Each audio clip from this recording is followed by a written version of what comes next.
Hello. Good morning, everyone. Am I audible?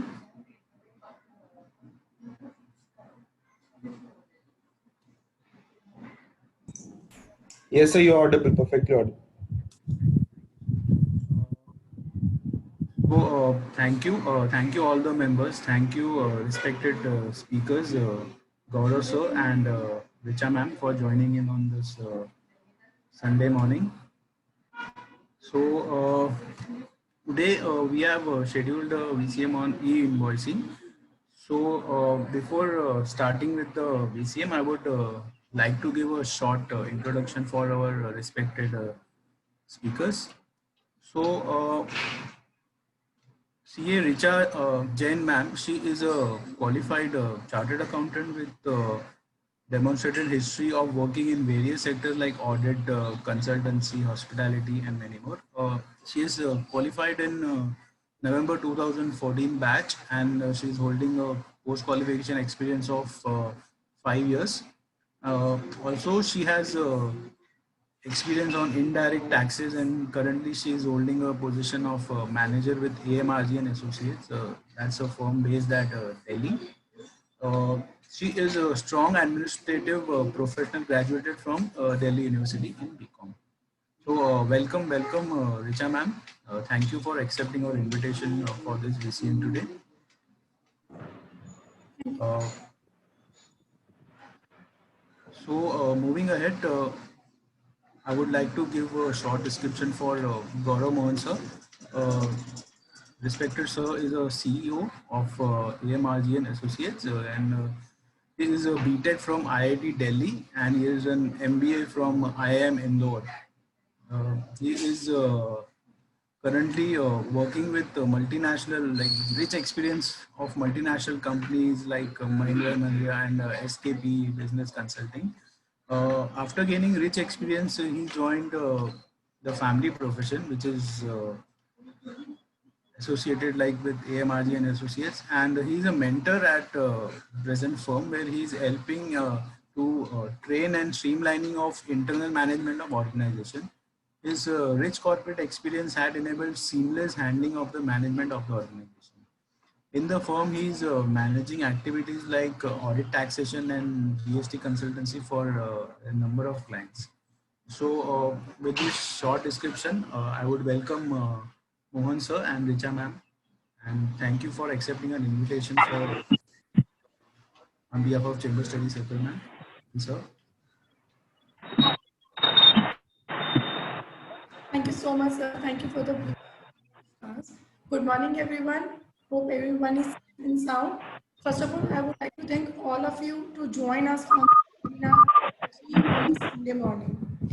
So, my name is Siri Chajan. I'm associated as a manager in AMRG and Associates.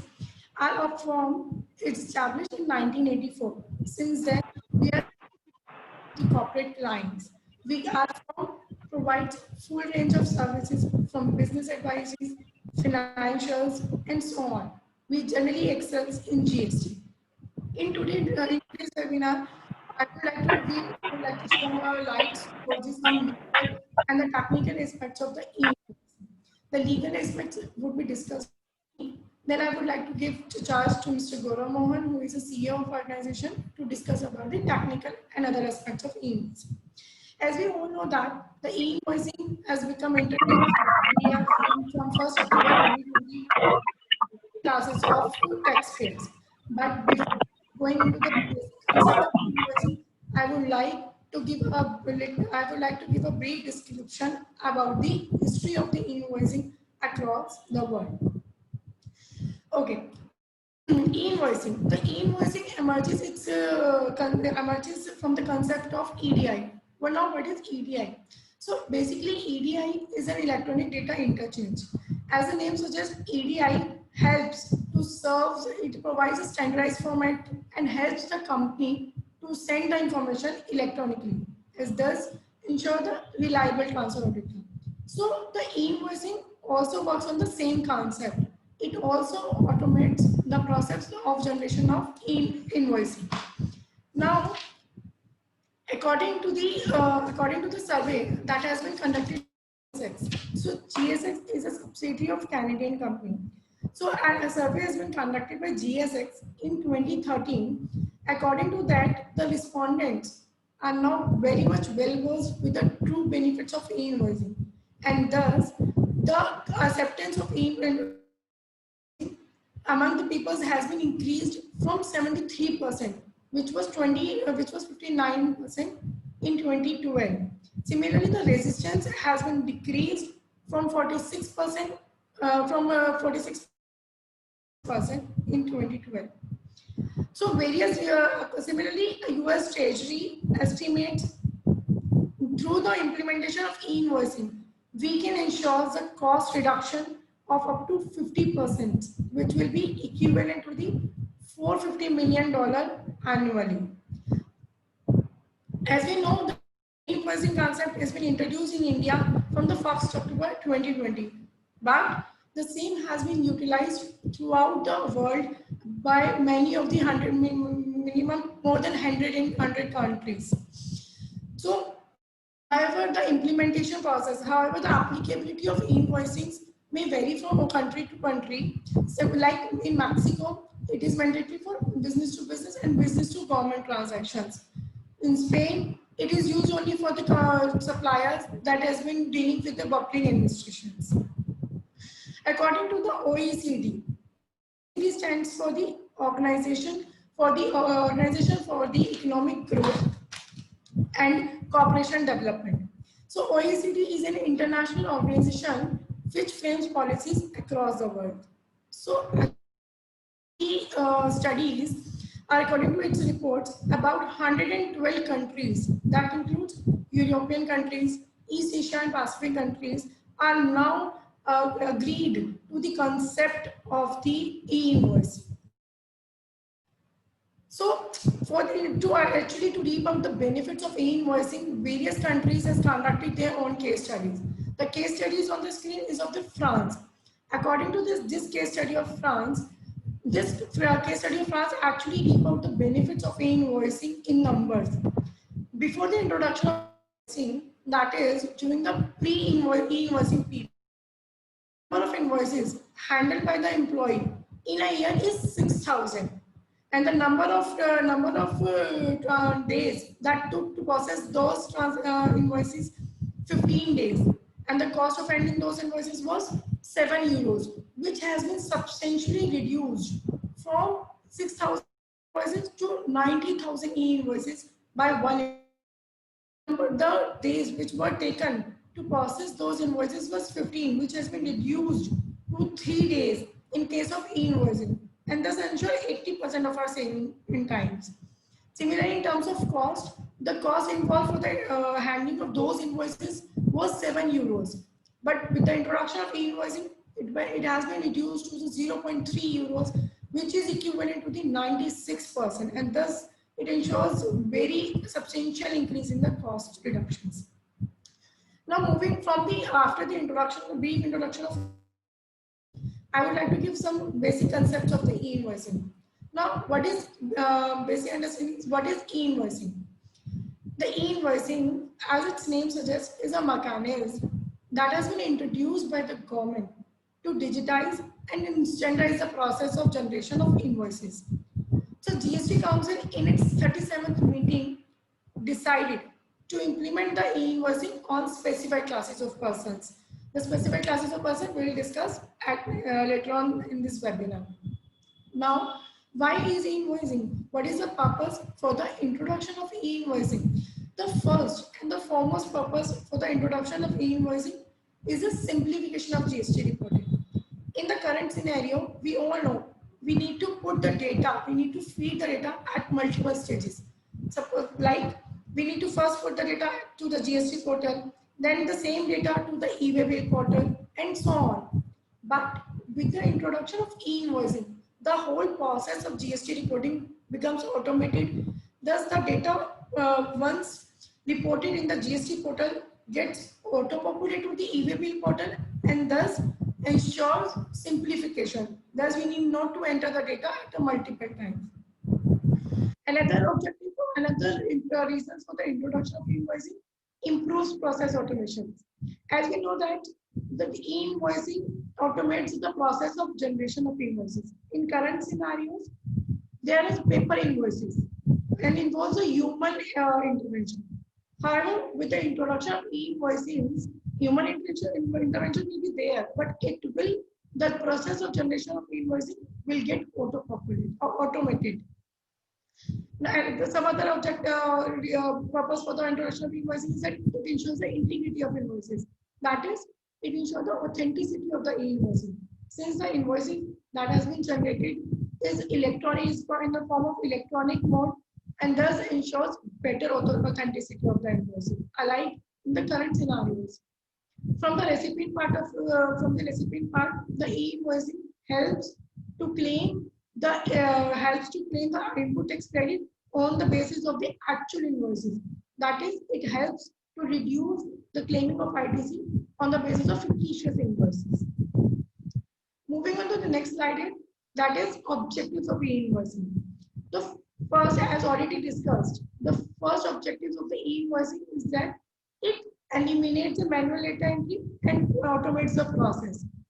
What is actually happening in the e-invoicing is that the e-invoicing created on one portal get auto-populated on other portals like e-way portals, GST portals on the real-time basis, and thus it reduces the human intervention and transcriptional errors. Reduction in compliance issues.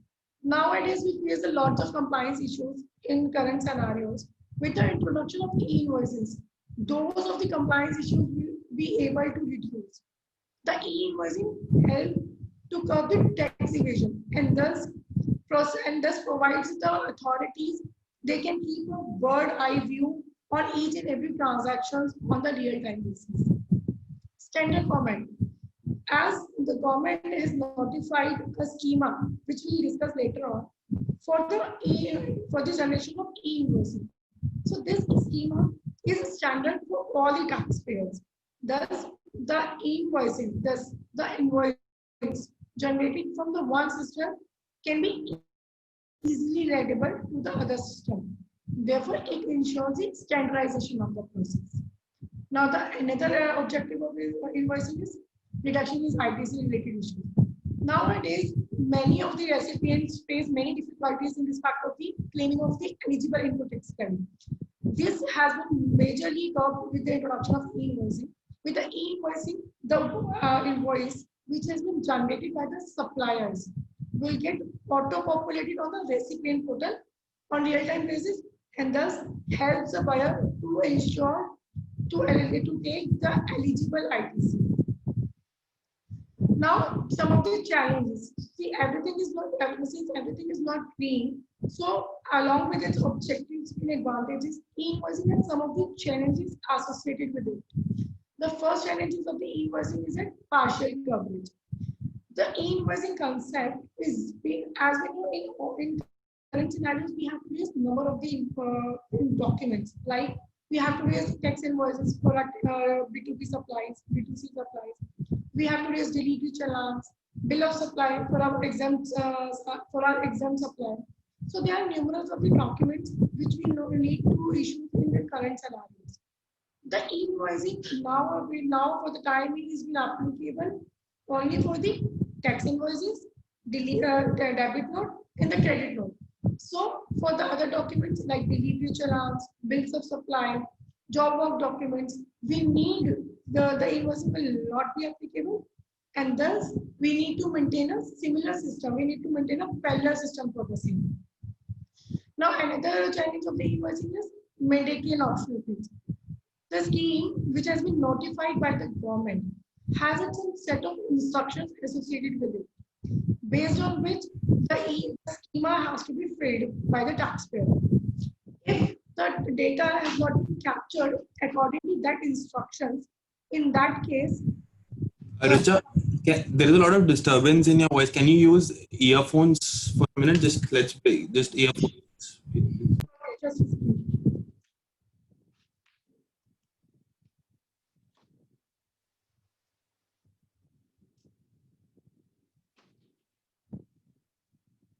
it's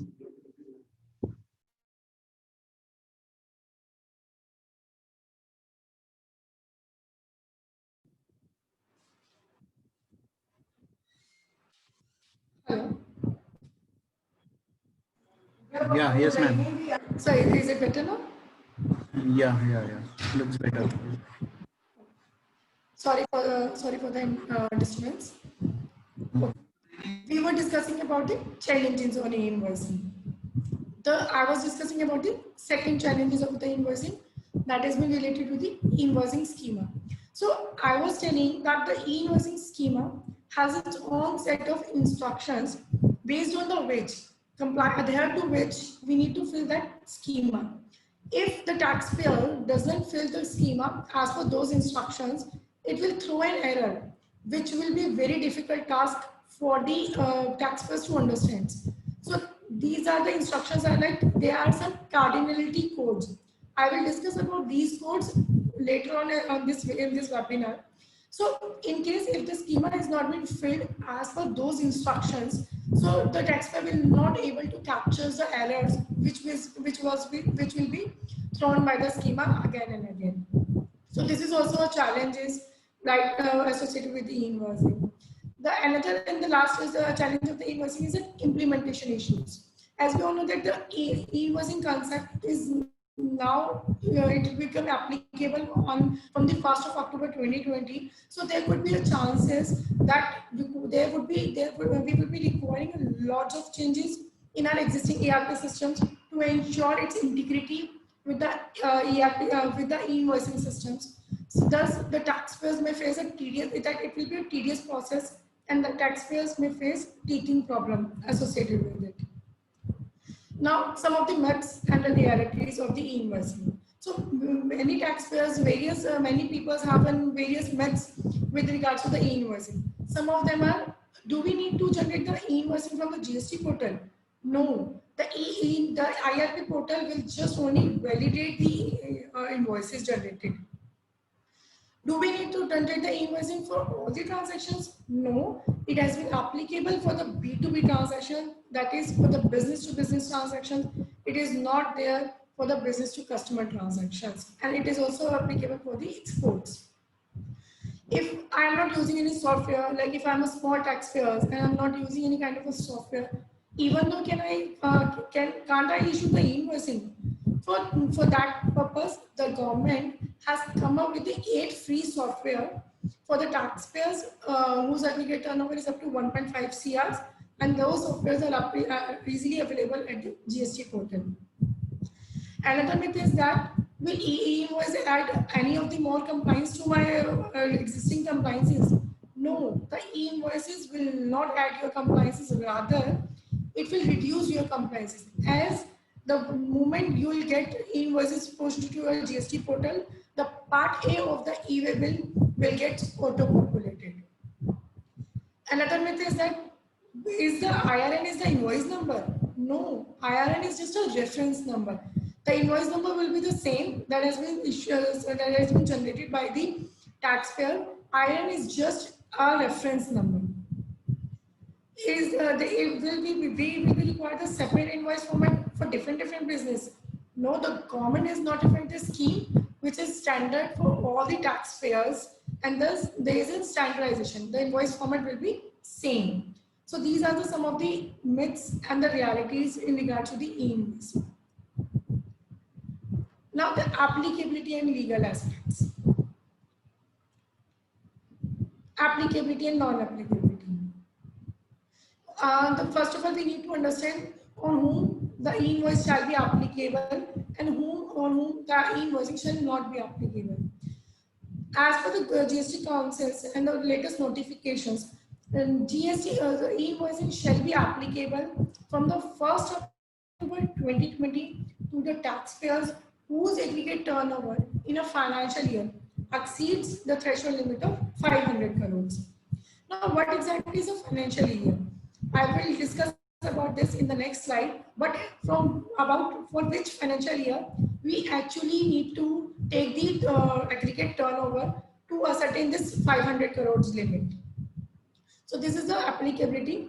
Not applicability, invoicing is not applicable to the SEZ units, insurance companies, banking companies including NBFCs, GTAs are taxpayers, that is goods transport agencies, supplying passenger transportation services, Supplier supplying services by way of admission, exhibition of cinematographic films in multiplex screens, etc. Key elements. So notification 13 of the 2020, dated 21st March 2020, discussed and notified about the e-invoicing. The key elements that has been covered in the notification is that the e-invoicing shall be applicable on the aggregate turnover if exceeds rupees 500 crores during the financial year. Now, what exactly is the aggregate turnover? So, in current scenarios as well, the Section 26 of the CGST Act deals with the definition of aggregate turnover. The aggregate turnover includes all the taxable supplies, including your exempt supplies, including your exports of goods, export of services, etc., but doesn't include your RCN supplies that has been related, associated with the person having the same PAN number. Now, which turnover need to be considered in e-invoicing? Further, to check the applicability of e-invoicing, to check the threshold limit of 500 crores. As per the latest FAQs of government, the turnover of which has been reported in the GSTR 3B of the previous financial year, that has to be considered to ascertain the limit of 500 crores. Previous financial year, now for the taxpayers on whom the e-invoicing shall be applicable from 1st October, which financial year we need to consider to ascertain the turnover. I will also come up to this particular aspect, but I need another slide.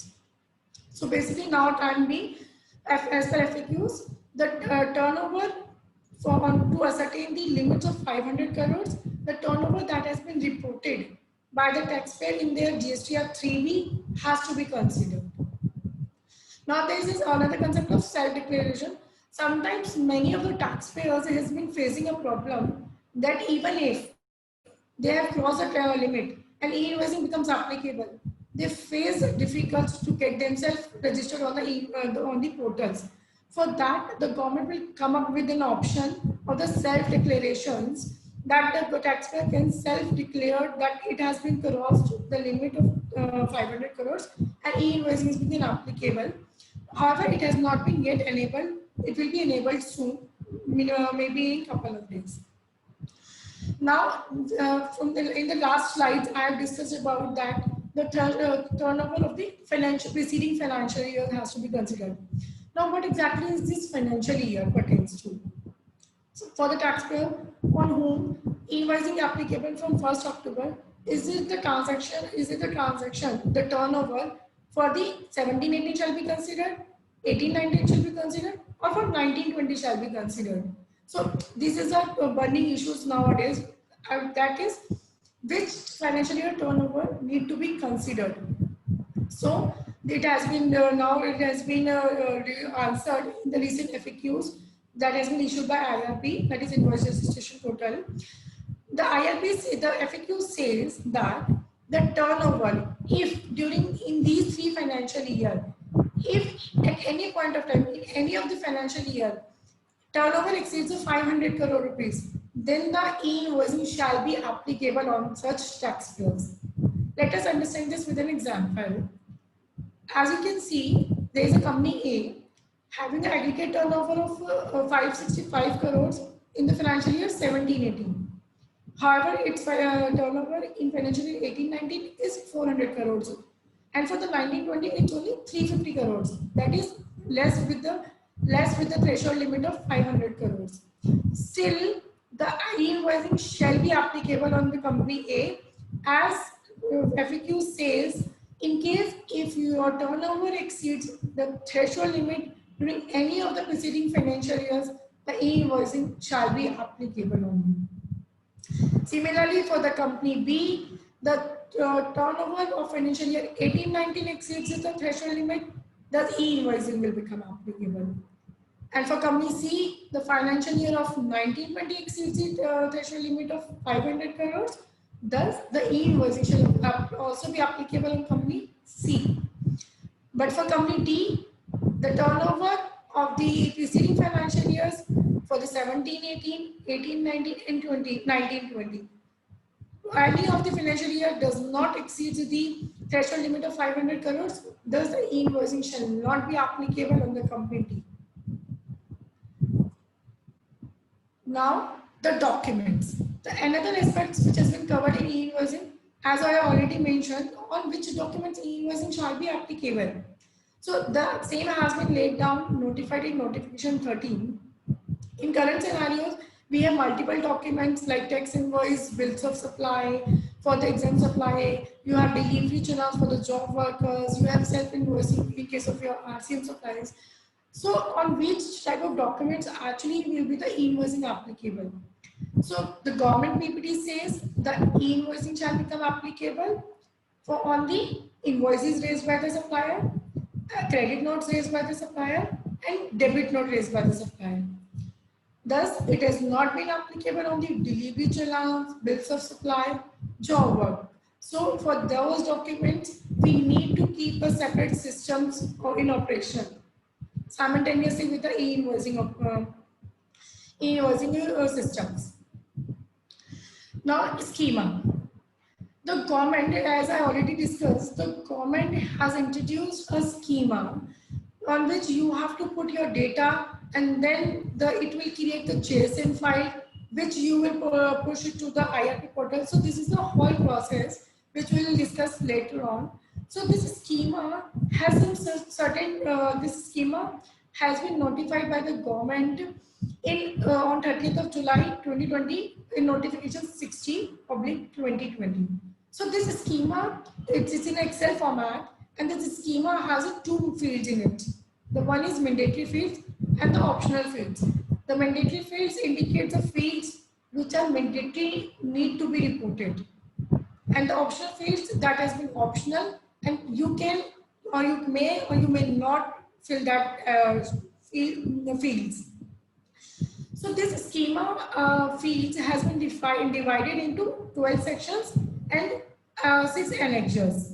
So these 12 sections are mandatory in nature, and these 6 annexures are optional in nature. So out of 12 sections, 5 are mandatories. The one is basic details. The basic details like invoice numbers, GSTN numbers of the suppliers, and all this. Supplier information, its address, its GSTN number, name, etc. Recipient information, that is recipient GSTN number, recipient name, its address, etc. Invoice items details, like which commodities are you dealing with, what is the HSN rate associated with it, etc. And the document totals, the taxable, the document total is like invoice amount, which includes the taxable amount, tax rate, tax amount. So a schema has 12 sections, out of which mandatory requirement of these 5 details are there. If you are not providing these 5 details, or if you are missing any of the details, the schema will keep on pushing the errors. And out of the 6 annexures in the schema, 2 are mandatories. The one is item details. You need to enter the item details in which you are dealing, and the document total details. You need to mention the document details. That is your invoice value in the current system. Now the schema has been revised from time to time by various notifications. As for the latest notification, these are some of the changes which has been incorporated in the schema. So which was not there before in this schema. Some of the changes are IGST on the interstate supplies. So this column was not there before. Now in case if you have any interstate supplies on which IGST has been charged, so there is a separate column in the schema in which you have to incorporate its details.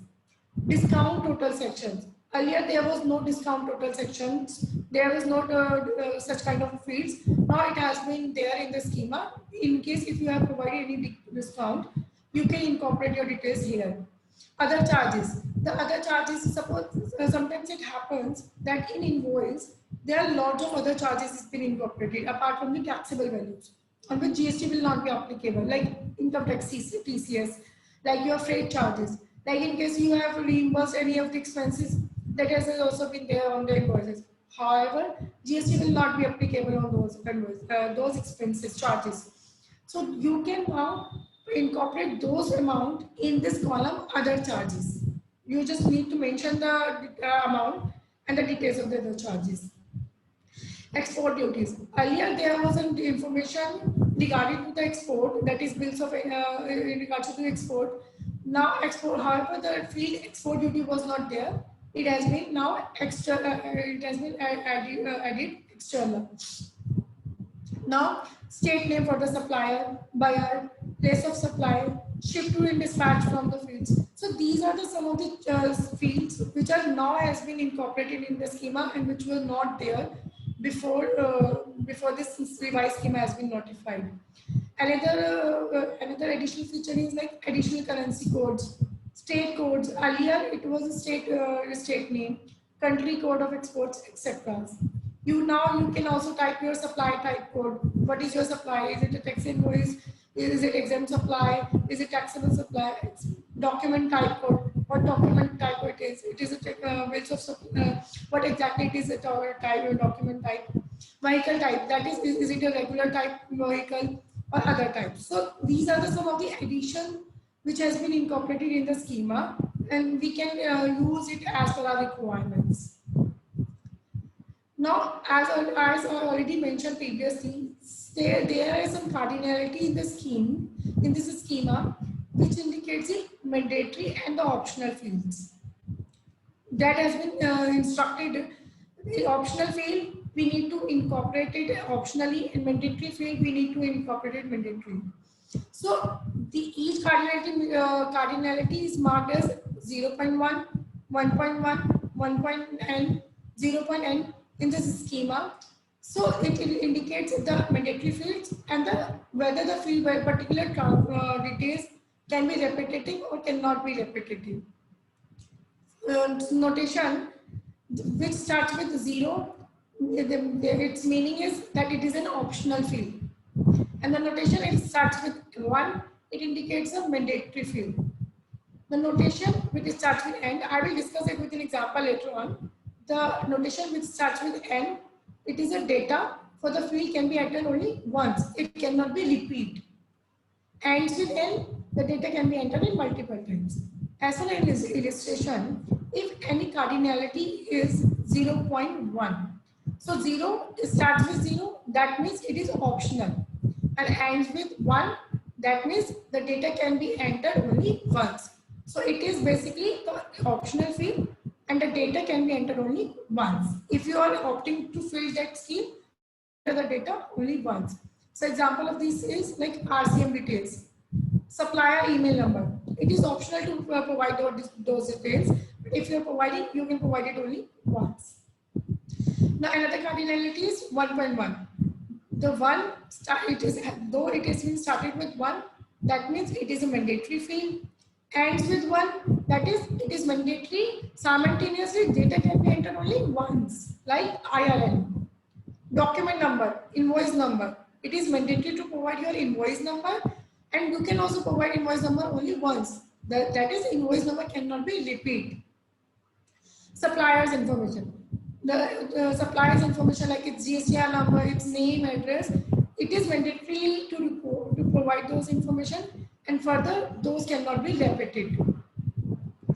Another example is 1.n, that is starts with m, 1, that is mandatory field, and end with n, the data can be entered multiple times.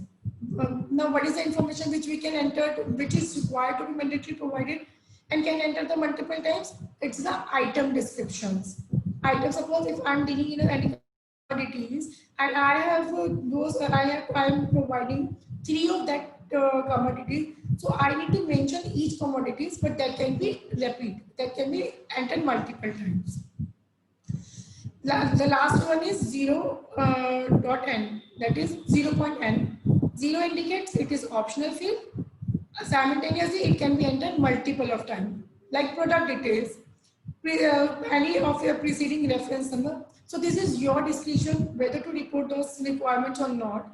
So based on these cardinality, the data has to be captured in the schema. If the schema has not been filled on the basis of these cardinalities, it will throw an error and you have to report the data according to these cardinalities only. Now, who can access to the IRP and e-invoicing systems? What is IRP? IRP is Invoice Registration Portal. We'll discuss it once. We'll discuss about the process of e-invoicing. So IRP is a portal in which the documents will be thrown. So who can access the IRP system? The businessman whose aggregate turnover is exceeds rupees 500 crores. That is the taxpayers on whom e-invoicing shall be applicable. GSPs and ASPs. The GSPs and ASPs will be discussed later in detail by Mr. Gaurav Mohan in the technical aspects of the invoicing. And the IT service providers that are providing the services to their clients, they can access to the IRP systems on the behalf of their clients. So these are some of the persons or the taxpayers who can actually access to the IRP systems. The one is the taxpayers with the more than 500 crores of turnover, GSPs, ASPs, and IT service providers. These are just some latest important updates with the e-invoicing. Like for the applicability of invoices, the notification 13/2020 has been there, which has been further amended by notification 61, and it indicates that the invoicing shall be applicable for the tax classes of a specified person whose aggregate turnover exceeds 500 crores. For e-invoicing schema, notification 60 amends the notification 13/2020. It provides a schema. New form GST INV has been notified for these revised schema for this e-invoicing. Excluded sectors, as I already discussed, there are some sectors on which e-invoicing shall not be applicable, like special SEZs, banking sectors, insurance sectors. So these all sectors has been notified in notification number 61 2020 that has been notified on 30th of July 2020. Also, this notification enhances limit from earlier limit of 100 crores to the 500 crores. For the invoice form, a new rule 48/4 has been inserted, while notification 68, which insert a new rule 48 that describes that classes of registered person is required to maintain to issue this e-invoicing form in the form GST INV 01. Now the changes in compliances and the reporting.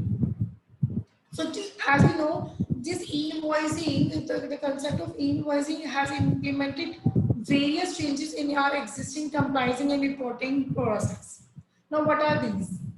So this is a comparison between the present system of invoicing and the e-invoicing system. IRN, that is invoice reference number. In the present system, there is no concept of IRN. There is only an invoice number. In e-invoicing system, there is an IRN as well as there is an invoice number. The invoice number will be the same that has been raised by the generated by the taxpayers. However, the IRN is a number which contains some of the hash algorithm in it that has been provided by the IRP portals. Now the validation of invoices. In the present system, there is no such validation facilities being providing on the GST portal that you can just go and validate and download the invoices. There is no such facilities provided.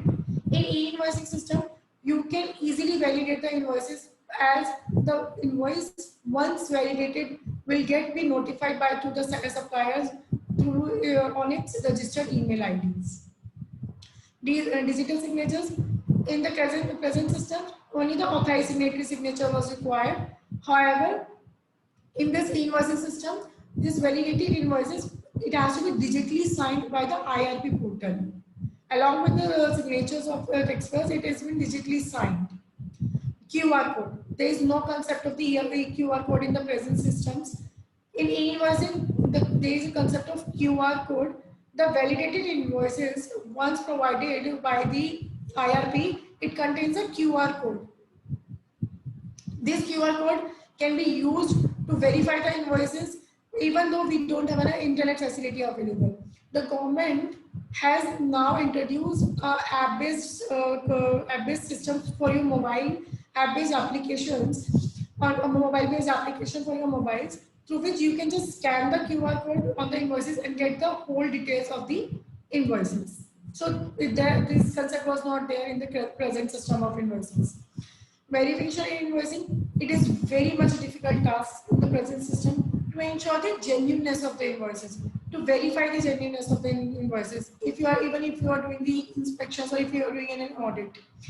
In case of e-invoicing, it is very much easy to ensure the genuineness as you can easily scan the QR code and also check the IRN and get the details associated with those particular invoices.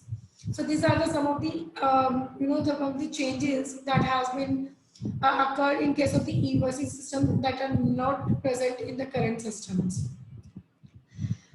Linkages. So there are some of the burning issues in regards to the e-invoicing, that how the credit note will be linked in the original invoices.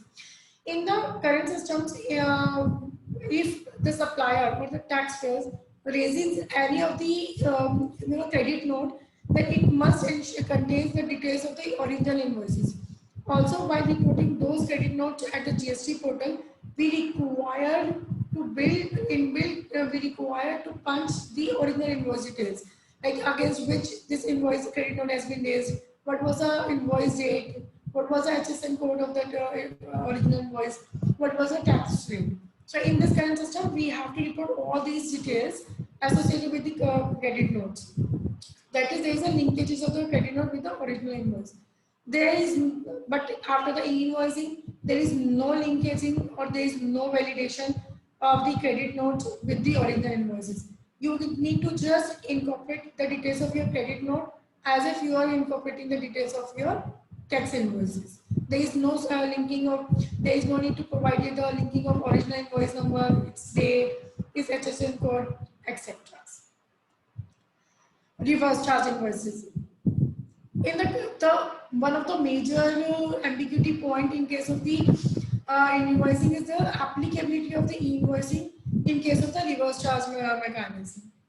So just to a brief description of reverse charge is a transaction in which the supplier recipient has to pay the tax on the behalf of supplier. Now the question, one of the major question arises in the reverse charge invoices is that who generate the invoice in case of RCM?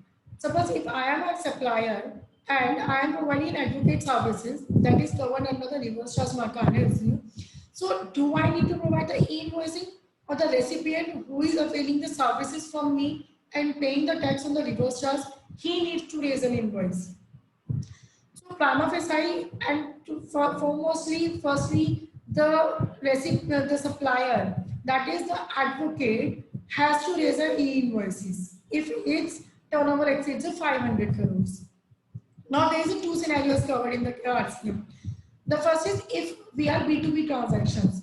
Like in current scenario, what exactly happens, B2B transactions, that is GTA services. If we are taking any kind of a GTA services on which RCM is applicable, we need to raise we need to pay the tax on the RCM basis. Also, we however in the e-invoicing schema, if the supplier exceeds the threshold limit of 500 crores, then that GTA has to raise an e-invoicing with the RC flag in it. He has to check, like in the current situation also, he has to click on the chat box that whether the RCM is applicable or not. So similarly, he has to raise an invoice with RC flag on it. Now, in case of B2C transactions, in the current scenario, if a taxpayer is receiving any services from the unregistered dealers on which reverse charge has been applicable, in that case, the taxpayer has to raise a self-invoicing. Taxpayer has to do the self-invoicing and also similarly report those self-invoicing series in its GSTR1. But the same concept is not same in case of e-invoicing. In case of e-invoicing B2C transactions, there is no need to generate a self-invoicing. The IRN need not to be generated. So thus, for a nutshell, in case of reverse charge invoices, you will see the supplier has to raise the e-invoicing even though the tax has been paid by the recipient, but the supplier, if his turnover exceeds the threshold limit, he has to raise a e-invoicing in case of e-invoicing scheme. Now, e-invoicing applicability on ISD. Now, what is ISD? ISD is an input service distributor. ISG as in his officer, as in his office is a supplier of goods, which is providing the services, which is taking the services on the behalf of its branches on all, and then distribute the tax and then distribute its input services that has been taken to all its branches. That is, in ISG is a input service distributor. It distribute the services to its branches on the same having the same PAN number. Now the scope of ISG under e-invoicing. The ISG can distribute in current scenarios as well. ISG distributes its taxes on the basis of tax invoices. In this case also, the ISG can raise the tax invoices, but as per the FAQs released by GSTN, the e-invoicing shall not be applicable on the ISGs. The IRN is not required to be generated on the ISG because the notification says it has to be generated for the tax invoices. And for the ISG, they are actually distributing the inputs. Though they do so by the tax invoices, but that tax invoices need not to push at the IRP, and the IRN need not to be required to be generated on those tax invoices. Income tax and e-invoicing, as I already discussed in the schema, there is another column has been incorporated, indicate the other charges in the field. So in case if an invoice carries any of the information, that is on which GST is not applicable, so we can indicate those details in the other charges, like income tax TCS is one of them. Once there is no separate field in schema, if recording this, you need to incorporate the same in the other charges only. Also, once IRN has been obtained, the businesses can also incorporate those details and the charges in the schema. Now, with the introduction of the concept of e-invoicing, some of the as I already discussed, some of the it automates the process, and it also generates the auto-populates many fields. Like in GSTR1, we have table number 4A, 4B, 4C. So that contains the details of B2B invoices that will be auto-populated once the invoices has been pushed by the IRP. The 6A details, which contains the details of export invoices, that has also been auto-populated. 9B, that includes the details of credit note, debit note that has been issued to the registered person. That will get auto-populated. HSN summaries of the outward supplies, it will get auto-populated. Cancellation of e-invoicing, the GST system will handle the e-invoicing. Once any transaction will be auto-populated and e-invoicing will get cancelled, we can do so once the e-invoicing has been cancelled. So the information related to that particular cancelled invoices will automatically get cancelled from the GSTR1 portal. Taxpayers, once the information has been pushed to the GSTR1, the taxpayer can easily edit those details. Now, suppose if the IRP pushed the details to the GST portals, and after pushing the details, the IRN and the invoices gets cancelled. For that cancelled invoice, the taxpayer has to intimate the details to their respective officers. So, this is all about the auto fields that has been auto-populated in the GSTR1 white e-invoicing schemes.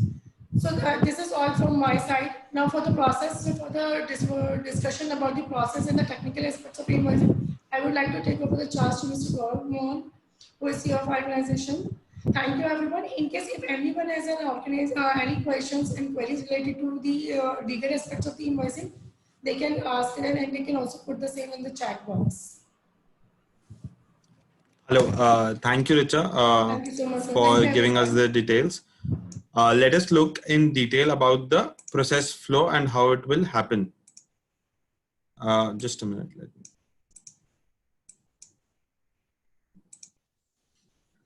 So this is the process of e-invoicing. Firstly, a taxpayer will generate an invoice in his own software, accounting ERP software. Then he will convert it into a JSON format as per the schema. Once it is converted into a JSON format, then it will be pushed to the IRP, Invoice Registration Portal. Invoice Registration Portal will do its various checks, like the check of the supplier GSTN, recipient GSTN, other information that like the document number, document type, whether this is a repeat, deduplication check will also be done. If it is validated, if all is good with the invoice, IRP will generate a unique IRN, invoice reference number, a QR code, and a digital signature. All these will be put affixed to the JSON format and send it back to the taxpayer. Then taxpayer can convert this into a PDF format or even send a JSON file to its customer as he has his dealings with the customer. IRP will simultaneously push this data to the three places. As Richard told you, it's only 24 hours that the IRP keeps any invoice information. After that, that information is moved to the central KYC registry, where it will be kept for future purposes. Then second place, it is pushed to the GST system, where it will be used for auto population of GSTR 1 and 2A, and for now 2B as well will be auto populated because of the supplier's information that he has pushed to the IRP portal. Then this authenticated payload, which was approved by the IRP, will also be pushed simultaneously to the e-waybill portal. So part A will get auto-populated, even part B can get auto-populated if you have put in all the required details.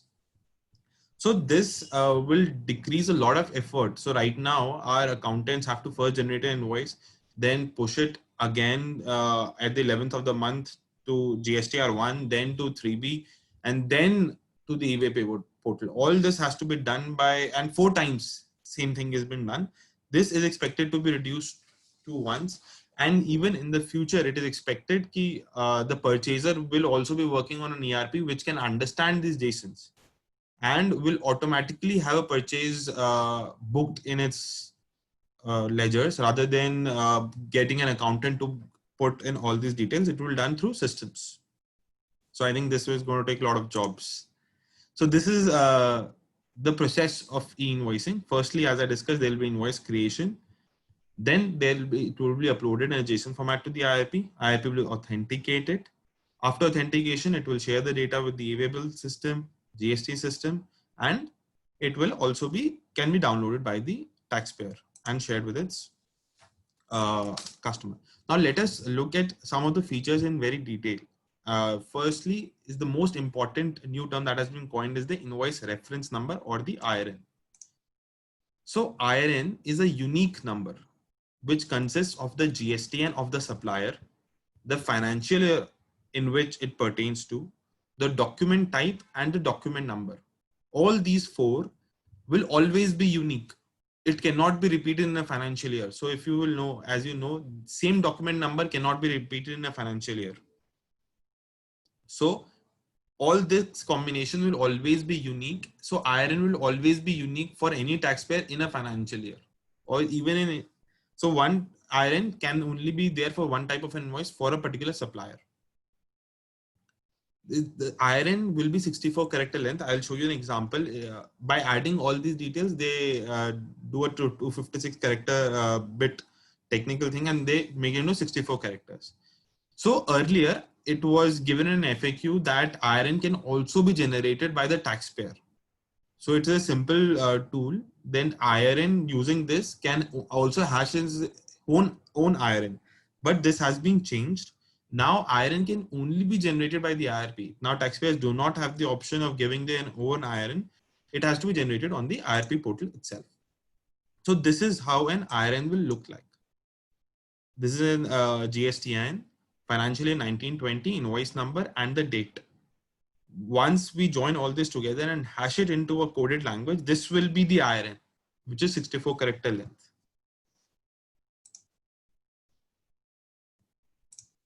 Sorry. So as I informed to you, all this data is kept with the IRP for only 24 hours. After 24 hours, this information is passed away and cannot be amended. So for any cancellation, it is 24 hours. Again, so there was an issue ki how long can you generate an invoice? For example, if I generate an invoice today, if the invoice date is of today and I generate, by what time I have to report it to the IRP? because many companies want to do it in a batch process. They do not need real-time invoicing. They, as it is also B2B transaction, it is not necessarily real-time where our supplier is or our customer is standing on the door and we have to give it. We can do it in a batch process once a week or so. When the IRP trial phase was running, it was earlier only 24 hours. So if I have any invoice which is dated today, which is 27th of September, I can push it to IRP only by the 28th. It will not accept anything which is more than 1 day prior. But due to a lot of requests and repeated to the IRP portal, now this has been changed. Now the time limit for generation of 24 has been relaxed and given away. Now you can generate your invoice even within a week. There is no time limit. So we have, what a taxpayer has to be careful of is that any invoice that you generate is not a valid invoice till it is authenticated by the IRP. So if I generate an invoice today, I cannot move the goods. I cannot issue it to the supplier, to the recipient. I cannot generate an e-way bill till I get it authenticated by the IRP. So even if I have an invoice date of today, I can push it to the IRP in 1 week's time just before giving it to the recipient or moving any goods on that invoice. So also to add to it, as the data is kept for 24 hours, IRN can be cancelled within 24 hours only. If it is cancelled beyond 24 hours, you cannot do it in the IRP. The data has already been pushed to the GSTN portal. You have to go and do it manually in the GSTR1 that this invoice has been cancelled. And as Richard told you, any changes that you do to the auto-populated data will be flagged or informed to a respective jurisdiction officer.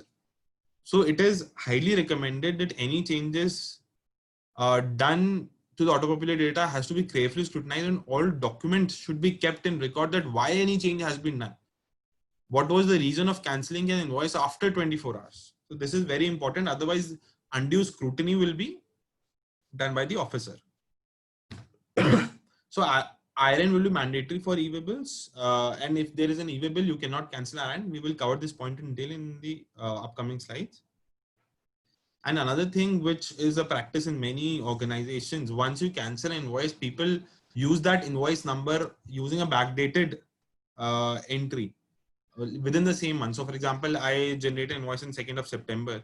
I cancelled it. Then on 30th September, that person may generate another invoice as it has not been reported to the portal. But now once an IRN is generated and then cancelled, you cannot use the same IRN. You have to move to the next IRN. Same IRN cannot be used. So as discussed, IRN has to be generated by the IRP. It cannot be generated by the taxpayer. You can check your applicability of e-invoicing on this portal of einvoice1.gst.gov.in. If you punch your GSTN number, you will be able to see whether e-invoicing is applicable or not. On this portal, they have used the turnover reported in 3B on the financial year 17-18, 18-19, 19-20 has been auto calculated for all the taxpayers across PAN-based turnover for all the taxpayers across the country. PAN-based has been calculated. If your turnover according to your 3B crosses 500 crores, you can see if you punch your GSTN, it will say that it is applicable on you. What validations does the IRP system does? As discussed, it checks the GSTN of the supplier, GSTN of the recipient, the document date, the document type, the tax rates. For example, 8% tax rate is not a valid tax rate. It will show you an error. Certain HSN codes are not valid. It will show you an error. The financial year, the file format, all this will be checked by the IRP system before validating. 24-hour storage I've already discussed. And IRP, there are 10 portals that has been notified by the government. So to enable a real-time upload, and also it is expected that they will respond with an IRN within 100 milliseconds, like a blink of an eye, you will be able to see your IRN. It should not take very long. Let's see what happens on the 1st of October, but this will be there. And also they have given a bulk Excel upload option, which we'll discuss in next slides. So as e-invoicing and e-way bill portal has been seamlessly linked, integrated. Now the same credentials for this e-way bill system will work on the e-invoicing system. So generation and cancellation of the e-way bill, as I discussed, any e-way bill can be generated if your turnover is above 500 crore, can be generated only if there is a valid IRN for that invoice.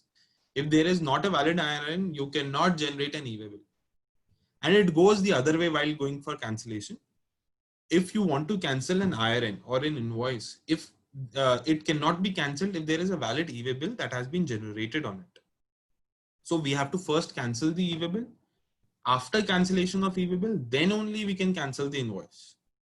So it goes in a circle. For generation, first the invoice has to be generated, then e-way bill has to be generated.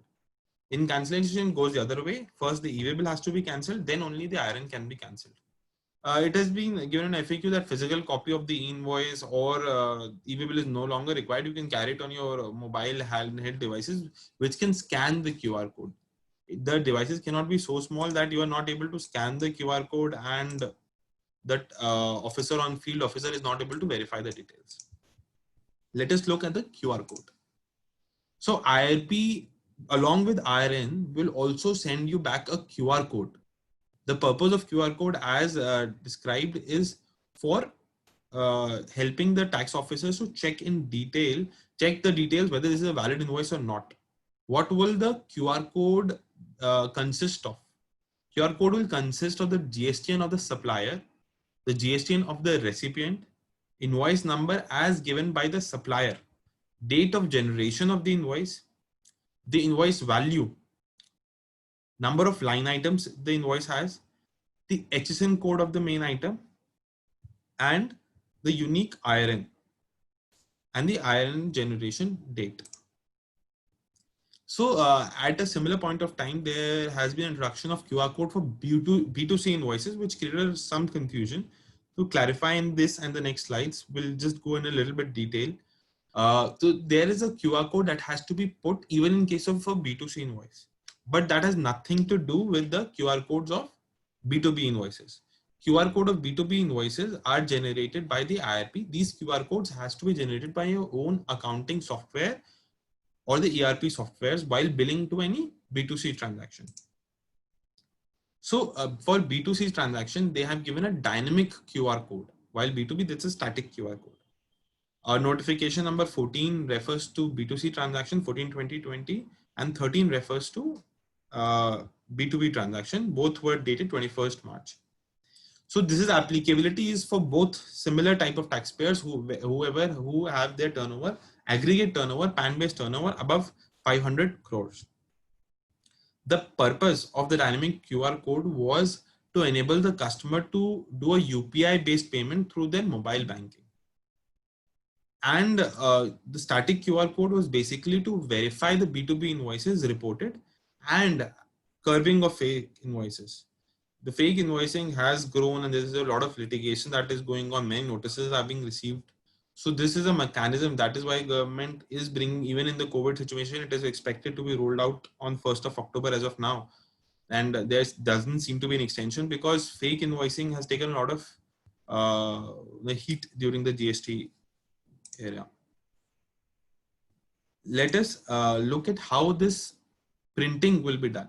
So printing of QR code is mandatory. You have to print the QR code. It is printing of QR code is mandatory, but printing of IRN is not mandatory. IRN is anyways a very technical thing, 64 character length, which no individual can understand. So it is not mandatory, and it is also part of a QR code. Once you scan it, you will be able to see the IRN. So it is not mandatory to print the IRN, but printing of QR code is mandatory. Where do we print the QR code? As you know, the government has not prescribed any schema for printing. You can print the QR code anywhere in the invoice. It should be prominently clear, and it should be scannable. What size? There is no size that has been recommended by the government or notified. Generally it has to be readable.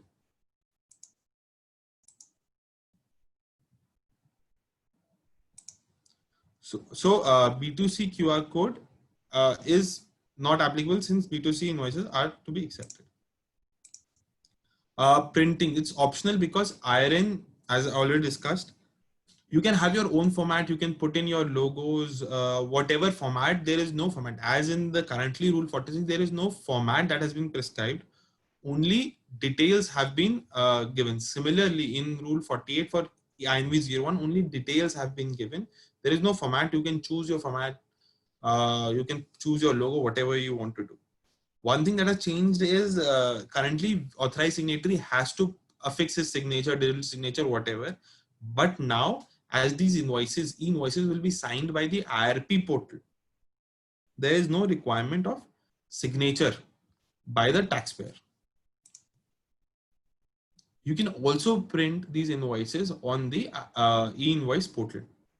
There is a portal where you put the acknowledgement number or the IRN and you can print these invoices.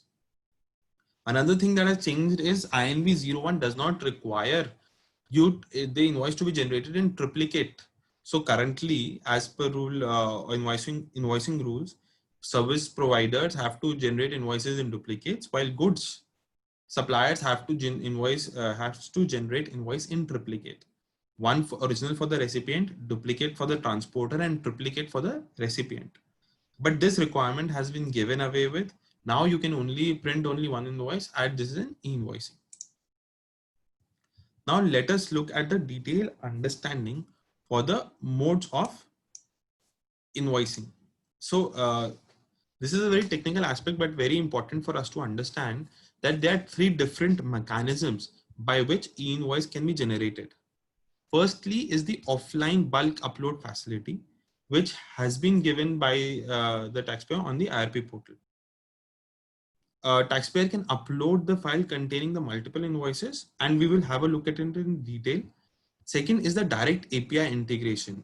A taxpayer with a strong in-house team can directly access to the APIs. You can get yourself authenticated and you will get the government APIs and you can access them and get a real-time invoicing.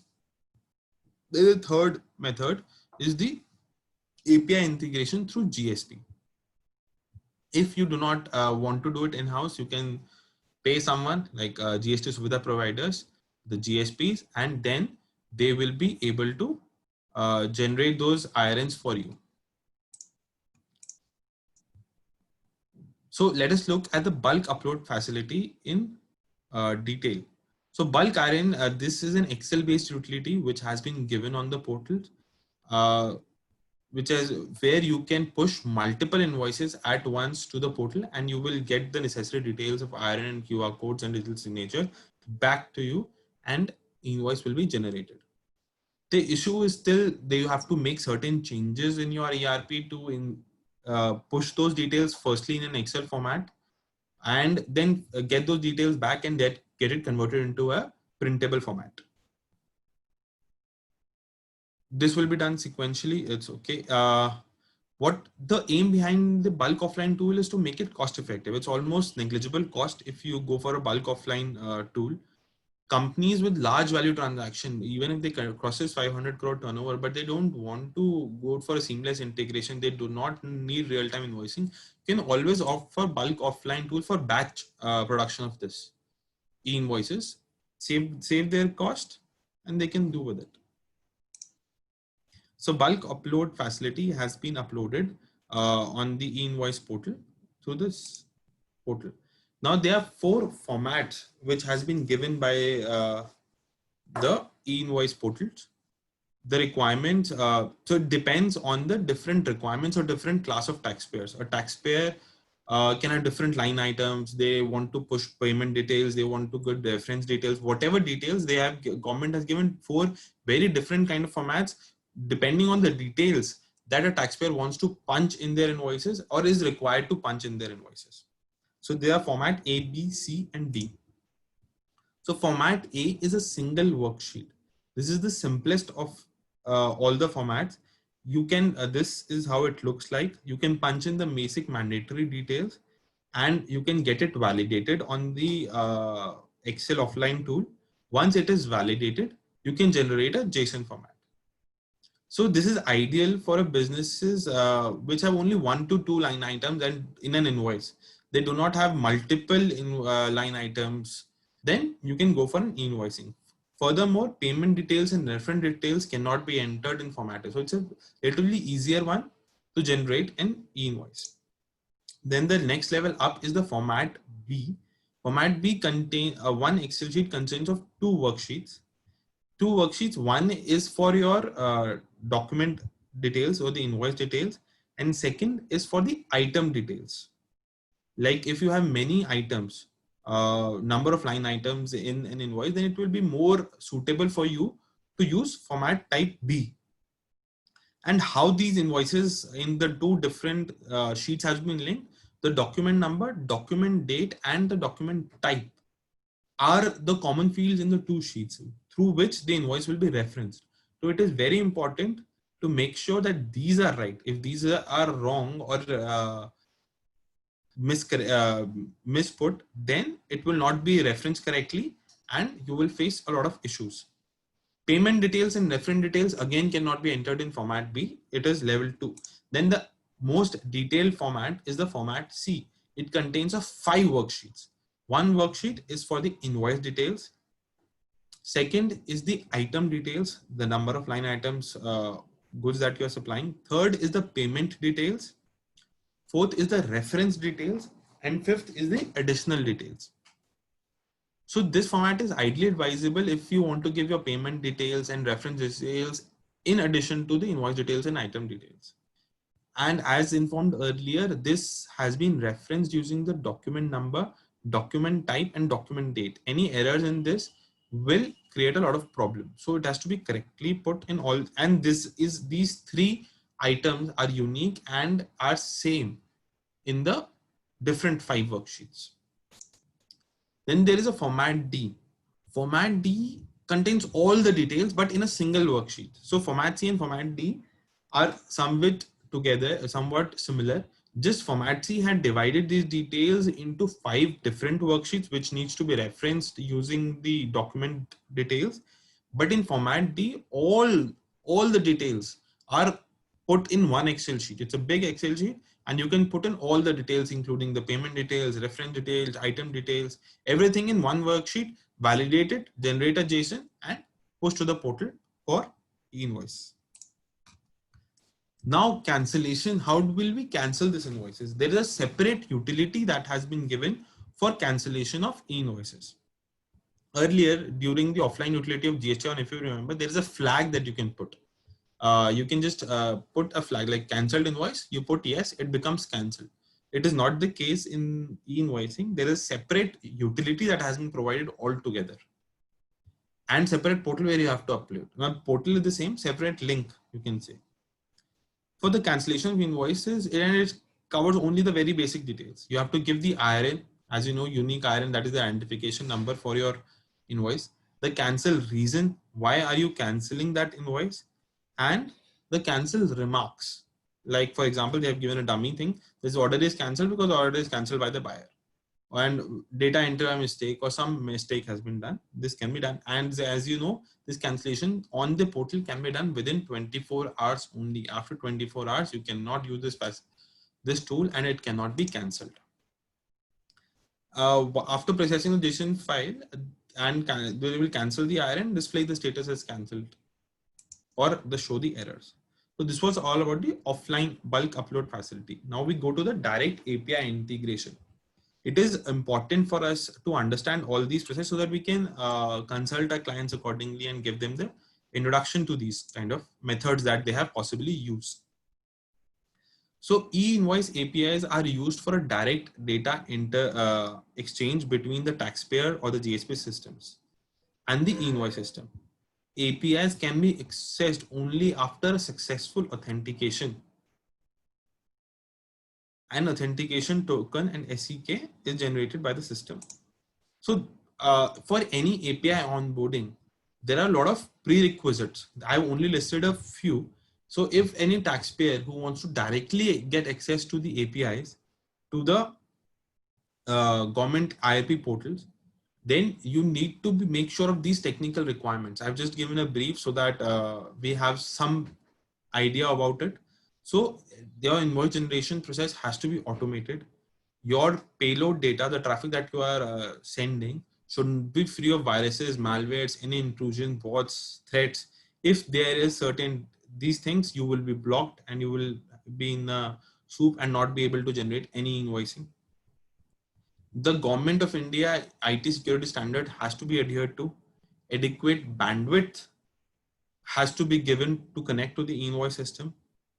This facility, all the taxpayers, GSPs, ERPs, e-commerce systems should be certified by SSL or TSL. Whitelisting is required for the static IP addresses. Pre-production system for testing, and they have to modify their pre-production site with all the type of activities. So I am giving you just a brief of how many technical changes will be required by the taxpayers to make sure that they are able to access the APIs of the government. So if you have a very good, flexible and agile IT team, then the taxpayer can go for API integration. Otherwise, it can be an uphill battle. And just to get a little bit in more detail, there are different APIs for authentication, generation of IRN, cancellation of IRN, getting the e-invoice details, generation of the e-waybill details, and the get GST details. So authentication APIs will enable first to get yourself self-registration on the portal. Then these API credentials needs to be authenticated on the API system. Once this authentication is done of the API, then only you get the APIs. So generation of IRN, there is one type of IRN which can be used for the generation of the IRNs. The payload that will be sent from the taxpayers or the GSPs for the generation of IRN is as per the JSON format already discussed in the schema. You can cancel this. There is a separate API for cancellation, which has to be done within 24 hours. If you want to fetch any details of invoices, there is an API given for that. The JSON will get all those IRN details and the signed invoice. So generation of IRN is the generate IRN API is for pushing the details. Get invoice detail is for receiving the details. So this is an API where we receive the details, which will include the IRN signed invoices and the signed QR code. Then there is separate API for generation of e-waybills. If you want to generate e-waybill, you can put all the details. Party is already covered. Then you can put the transporter IDs, transport vehicle details, and you can also generate the e-waybills using these APIs. If you want to get the JSON, that also API is available. So this is available currently on the e-invoice API sandbox. All these details are available. On the API sandbox, 4 types of users have been enabled and can get themselves registered. A taxpayer, if your turnover is above 500 crore, then you can get yourself registered. Otherwise, this registration is not feasible. Second is the GSP. The GST Suvidha providers can get themselves registered and get access to these APIs. GSPs will use their PAN number. Then we come to the e-commerce operator. E-commerce operator will use their TCS GSTIN, the mobile numbers and email ID to get themselves registered. Then fourth is the ERPs like the Tally or Oracle SAPs. They can also get access to the API systems for generation of e-invoicing. The third, we look at integration. The third process is the integration through GSP. So GST Suvidha providers have been, there's a whole list of GSPs which have been enlisted by the IRPs, which have been given the rights to access all these details from the IRP. So how it will happen is taxpayer, instead of following all those technical requirements, GSP will be following. So taxpayers will push their details to the GSP. In how they integrate it is between the taxpayer and the GSP. There are different methods possible.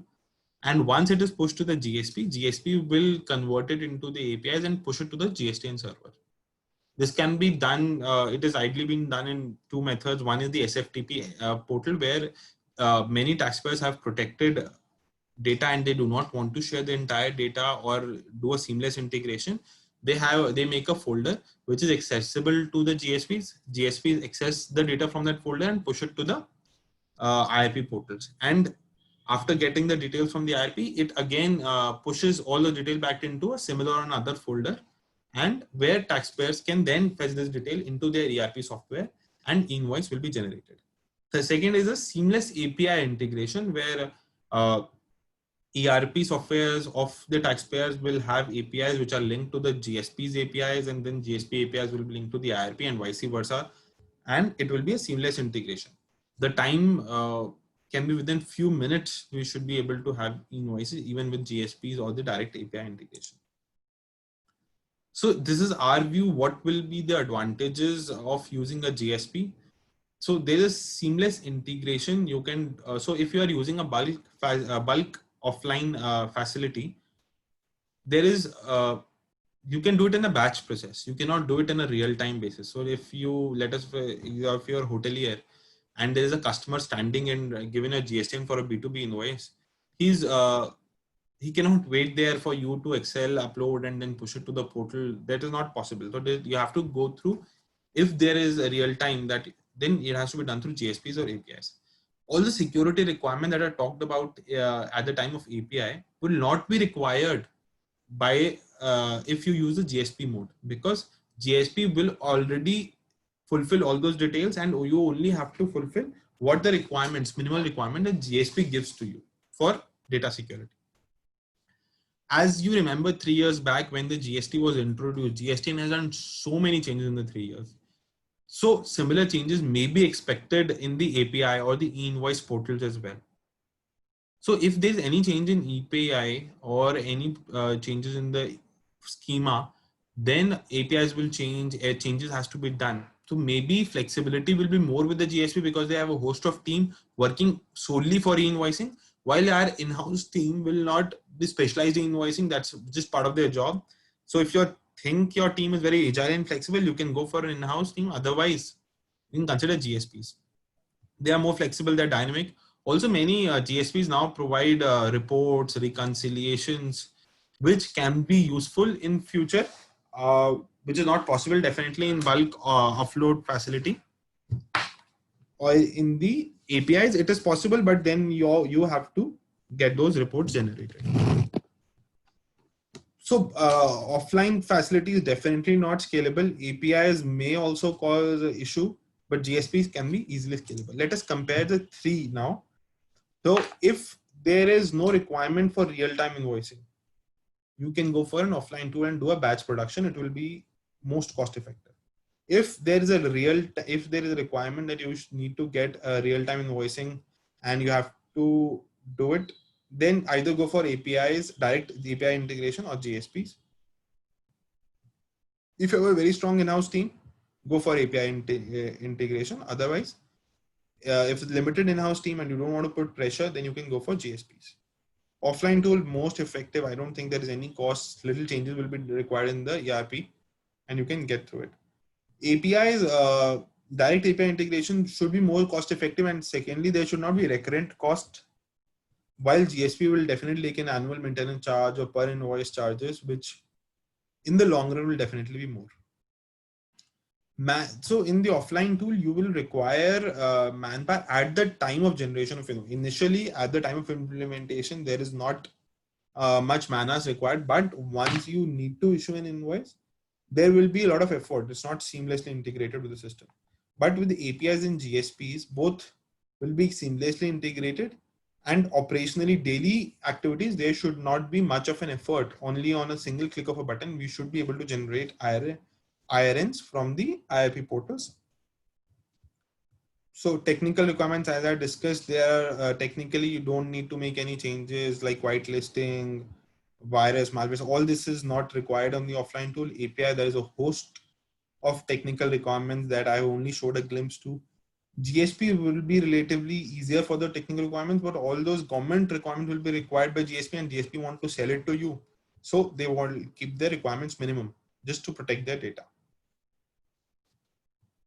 Errors. So if you punch in any errors in the offline tool, it will only come to you once that you send it to the IRB convert. Either during validation, it will be reported to you if there is very gross error. If the error is inherent, like some mistake in the GST of the recipient, it will be reported on uploading to the IRP. So that is the issue. Offline tool errors will not be rectified at an immediate basis. While in APIs, it's in a real-time process, then you would have already developed some checks and it will automatically report it very fast to you. GSPs, the errors will be eliminated. So GSP generally have their own checks and balances, like we are doing currently GST1 through one of the GSPs. They have a lot of checks and balances, like the place of supply is incorrect, tax rate is incorrect. So many of the errors are reported at the first step only. We don't need to access the government portals and then find out the errors. So that can be the advantage of using the GSPs. So it's the comparison. It depends on what kind of a company is looking for. It's a very difficult decision because it involves a lot of cost, and it is a decision that you need to take for the long run. So very informed decision has to be taken after evaluating all the factors. Now let us look at the e-commerce operators. As discussed, e-commerce operators have been given a separate registration into the IRP. So as we know, all these Amazons and Flipkarts, they generate invoices on the behalf of suppliers. If I go and buy anything on these e-commerce portals, I do get an invoice, but these invoices are in the name of the supplier. So it is like supplier is billing to me. E-commerce operator is just a media or via which this invoice is being generated. It is not who is billing to me. So those are requirements. So if there is a supplier whose turnover crosses 500 crores and he is also selling through e-commerce operator, how will it happen? So that is why government allowed them a special registration, which through which they can generate e-invoices as well. So they can, how will they get, for currently, as you will know, all the e-commerce operators are required to collect a TCS on GST.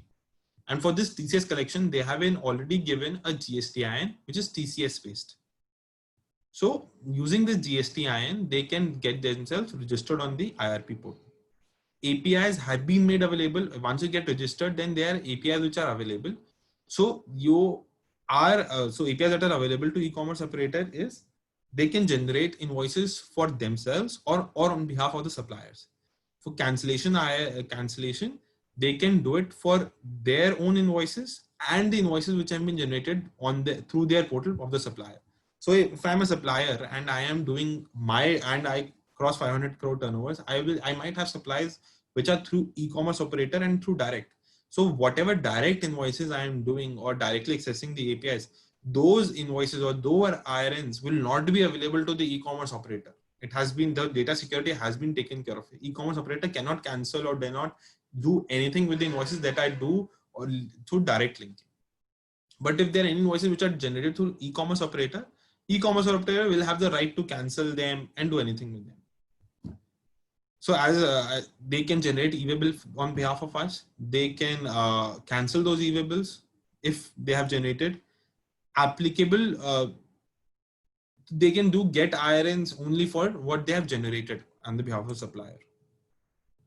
For registration in the sandbox e-commerce operator, as I told you, TCS GSTN can be used. The JSON payload, the payload that e-commerce operators will be sending to the IRP will be quite similar what they are sending now, but just an additional feature of e-commerce GSTIN will be added to the payload. Earlier, there were only two GSTN, seller and buyer GSTN. Now, third GSTN of e-commerce GSTN will also be added if it is being sent via e-commerce operator. So let us finally look at, get more clarity, who will get access to the IRNs by the e-commerce operator and suppliers. When the IRNs are generated by the e-commerce operator, supplier also has the access to it. So if there is an IRN which is generated by the, let us say Amazon, even a supplier like me, if I will also get to, I can cancel them, I can use them, I can get the details, I can do anything with that IRN that is generated on my behalf. If I do anything directly, e-commerce operator does not have any control on it. IRN cancelled, e-commerce operator will have those details. If it is generated through e-commerce operator, both of us will have the details, supplier as well as the e-commerce operator. If these are cancelled by the supplier, only supplier can fetch those details. E-way generation, both of them will have the detail. If e-commerce operator, any invoice has been generated by e-commerce operator, they can generate the e-way bill. Even a supplier can generate the e-way bill using that IRM. Finally, let us, so many of our clients may not have e-invoice applicable onto them, but they will have suppliers. They are procuring from suppliers who have invoice applicable to them. What precautions should a recipient take? Because as per law, any invoice by a supplier whose turnover crosses 500 crore will be an invalid invoice if it is not an invoice, and my credit may be denied by the taxpayer that this is not a valid invoice. So we have to be careful and take our own precautions. First and foremost, what we can do is, if we know that there are certain big taxpayers or there is only a limited number of suppliers, we can use this link that we are showing, e-invoice one trial, where if you punch in the GST and detail, you will be able to know whether e-invoicing has been made applicable to them. But as you know, this is not a foolproof plan. For example, someone misreported their 3B turnover, and so still e-invoicing will be applicable to them. So, but this is a good way to find out on an online mode without disturbing anything. At least have a 80 to 90% chances you will be able to find out whether invoicing is applicable, and you can take the requisite actions. Secondly, what we are advising the clients is to take an declaration from the supplier whether they are invoicing is applicable, and also in the declaration we put an indemnification clause if any invoicing error that they have created, or if it is applicable, then this tax liability will fall onto them and not to us, so that in future if we have made them payment, we can go back and the credit is denied on this premise that it is not a valid invoice. We can always track down the supplier and ask for the payment. The third that we should be careful of, third, if we get an verified invoice, we can always upload it to the JSON file.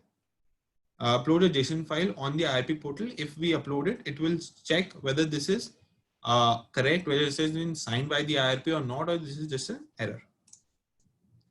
Then lastly, the government has also given an app to verify. So you put in your mobile number. If it's an Android phone or iOS phone, you will get an app, a link to the mobile app, and you can download this mobile app. For iOS, the app is not yet active.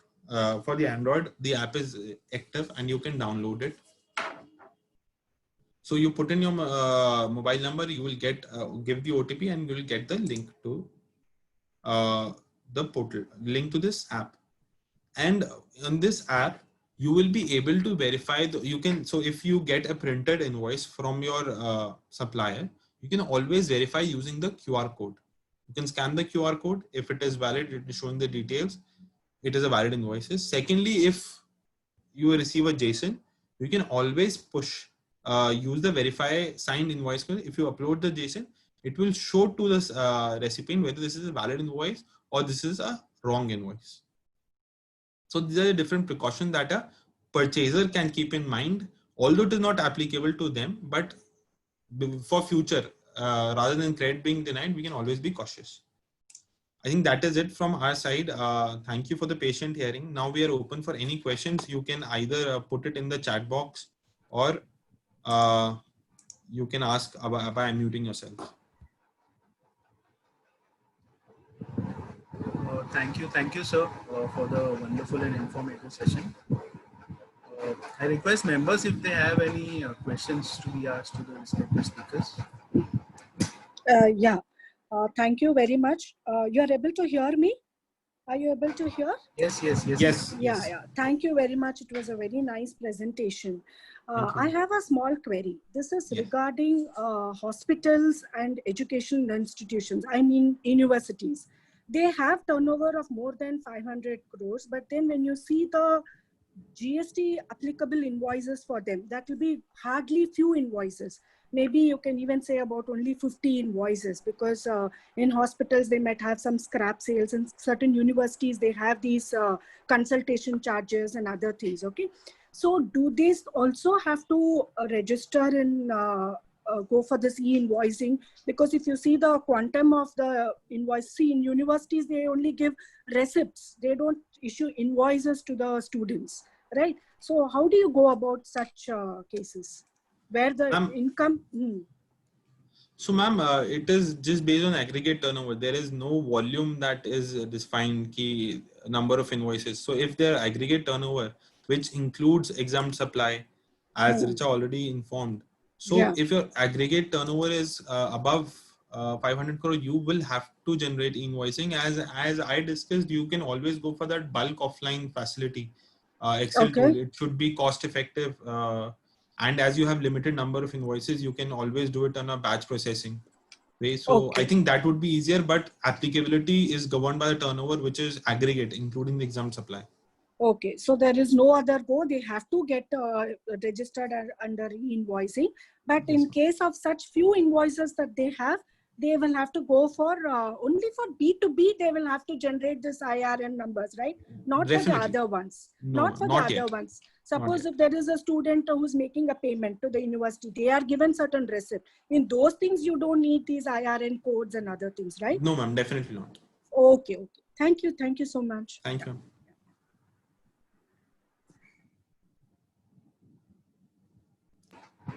Any more questions from the members, please? Yeah, can I go ahead? Yes, sir. Yes, sir. Yes, sir. Yeah, Gaurav-ji, what sort of implication this e-invoicing will have on, like one of my client is on SAP. In fact, we implemented the SAP last year. Now, what happened is whenever there are changes, there are financial implications for changing those configurations. Right. So, I mean, do we not have a body like which takes up these matters with the government of India that when you do some tweaking, it has got huge cost implication? This is the one part of it. The second part is that since we have multiple broadly now this the GST part of it and the income tax part of it, and record keeping and the procedural requirements sometimes clash with each other. Would it have any implication with respect to the record keeping from under the provisions of income tax? Is there any such complication that you foresee besides the technological part? No, I believe e-invoicing will make the lives easier as That I agree. So because once it's done all online, it would be more smooth for everyone, and because one-time cost will have to be incurred. But in the long run, this is the future, and internationally, many countries have already implemented it. India is running behind only. So, if and for 500 crore taxpayers, I don't think it will be such a huge burden. That's my feeling. We will get to know how much. Yeah. So, because your applicability is always important, and if you do it, it will be very smooth. And this fake invoicing, everyone will be getting a lot of cases of fake invoicing recently. And at least in Delhi, there are so many notices that are being issued for this fake invoicing that even in the Same here in Chandigarh. So that's why I'm saying even due to Corona, I don't see any foresee extensions for the 1st October date. Otherwise, all the extensions are coming. Income tax is postponed everything by 6 months.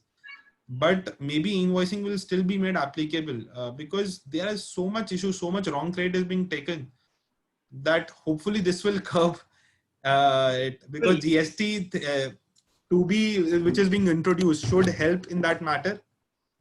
Because abhi to 3B is like self-assessment. You take credit as your own wish. Yes, you are. I mean, that is, in fact, I was attending a webinar on this faceless scrutiny, where Mr. Girish Ahuja was there.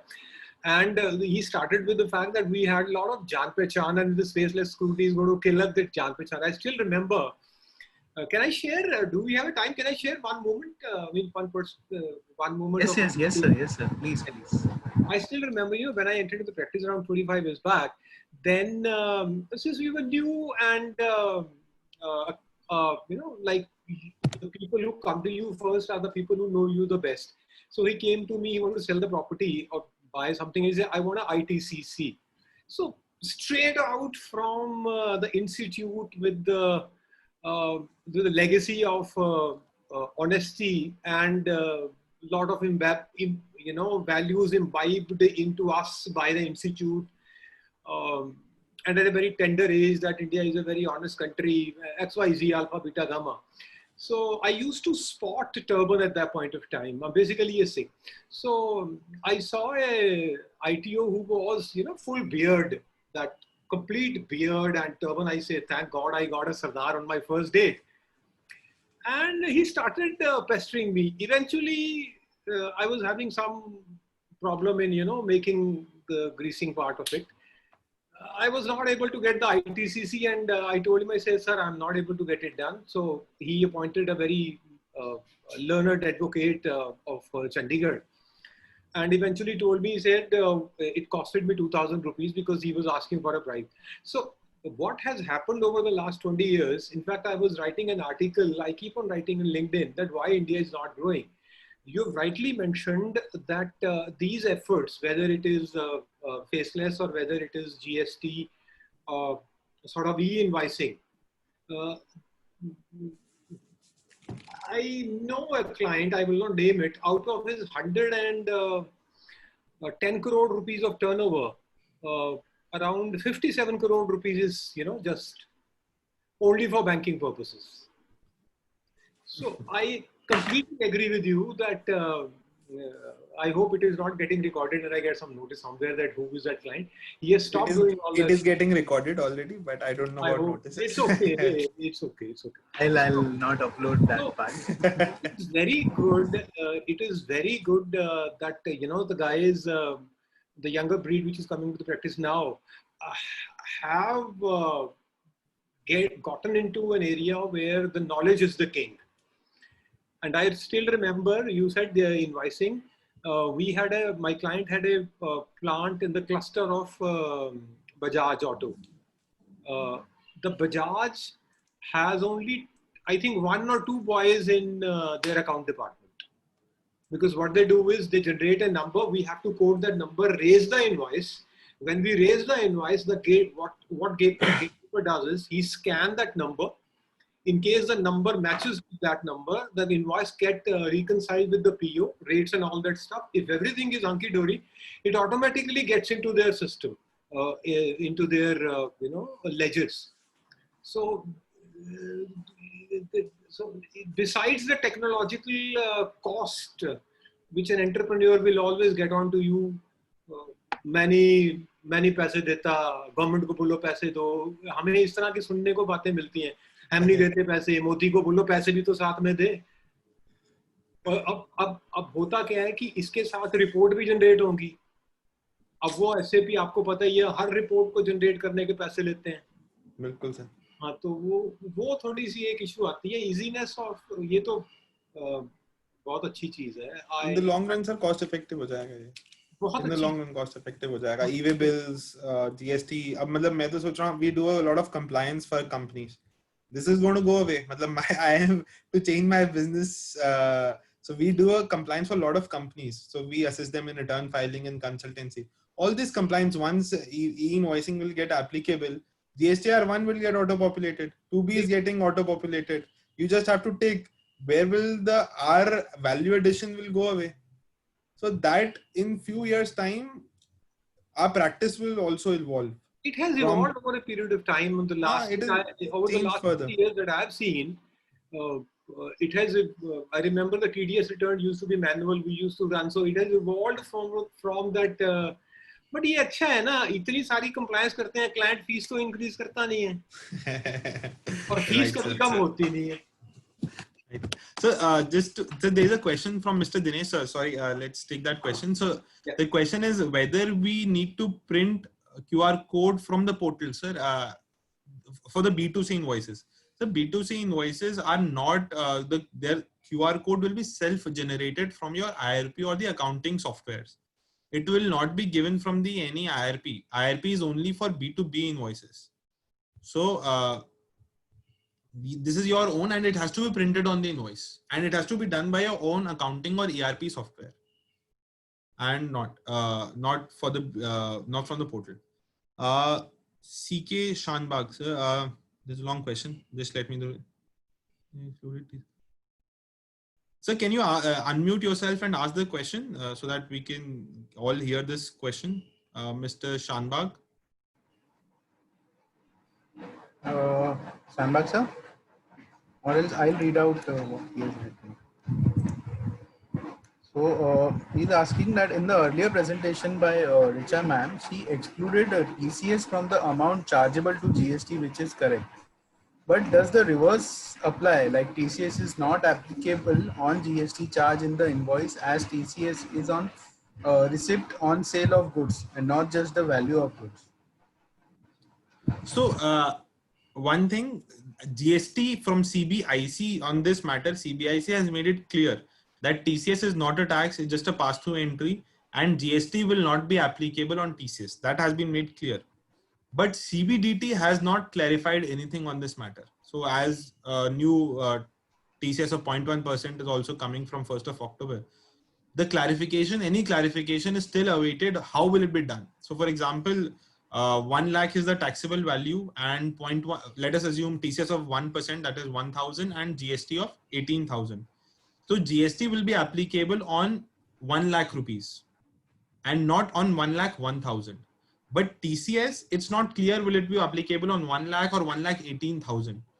I believe, my personal view is it should be on the gross, because that I have seen many companies doing it in the VAT regime, doing at the gross value, but this is still yet to be clarified. There is no right answer to this. But GST has been made clear, will not be applicable on TCS. And TCS is not a... And the next part is with e-invoice and after generation of IRN, one cannot rectify a mistake later easily, hence the question. Sir, so you cannot definitely do any rectification, you can only do cancellation. So that is there. So you have to take a decision what do you want to do. It has to be a conscious call by the management. How do you want to do it? I would personally suggest TCS on the gross value. But again, your income tax consultant or whoever is doing income tax should be the ideal person to suggest the company, so that the auditor does not create a problem or the tax auditor does not create a problem. So the company should take a written opinion and then take an informed decision on this.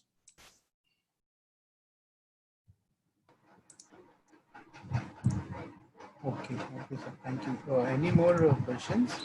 Just to add to this, Gauravji, Right, sir. there was a webinar by this East Delhi Chartered Accountant study group yesterday on this topic of TCS, which is coming into the implementation in case the sale exceed 50 CR. They, in fact, I hold the view which you, because prior to the GST on service tax, whenever there was a service tax, we never used to include service tax while deducting the TDS. However, yesterday I was surprised because he said, and a quite senior chartered accountant, that the TCS has to be deducted on the gross value, which includes GST. So even I am perplexed, which you have rightly cleared out, that because I thought there is a clarification from the income tax, which you have rightly clarified, that there is a excuse me, there is a clarification from the GST wing, indirect taxes, but there is no such clarification. In fact, that's a knowledge. There is no such clarification from the CBDT side of it, which might make us compute the TCS when we are configuring our system on the gross value, which include the GST part of it. Right.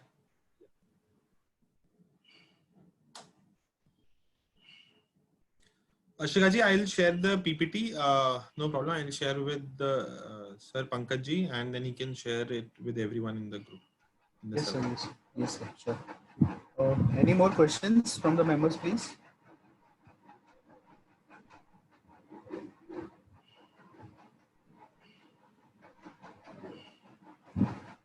I guess, sir, there are no more queries. So, but I've got good reviews in the chat box about so the session being so excellent and informative.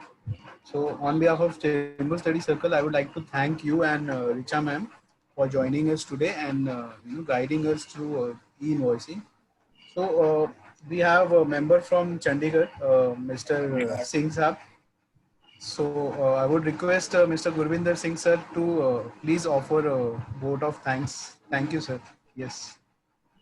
Thank you for giving me this opportunity. And I was scrolling through. The website of ICI for this thing, and I noted this. And it's so wonderful to have such an exhaustive and filled with knowledge, the kind of presentation that both of you had given us. For me, it was quite knowledgeable, and I guess as it is for all the participants.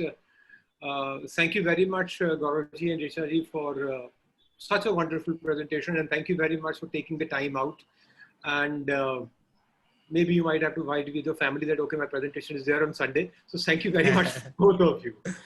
Thank you, sir. Thank you for your kind words. I hope it was informative. Some added information was given because e-invoicing is a very discussed topic. So we tried to cover a lot more things. Thank you for everyone for patient hearing, especially as sir said on a Sunday morning. Thank you, sir. Thank you, everyone. Yes. Thank you, everyone. Thank you so much, sir. Thank you. Thank you, sir. Thank you, everyone. Thank you, dear members, for joining in. We'll meet you soon. Thank you. Thank you, everybody. Thank you. Thank you, sir. Bye. Take care, sir. Stay safe. Yes. Thank you. Good night.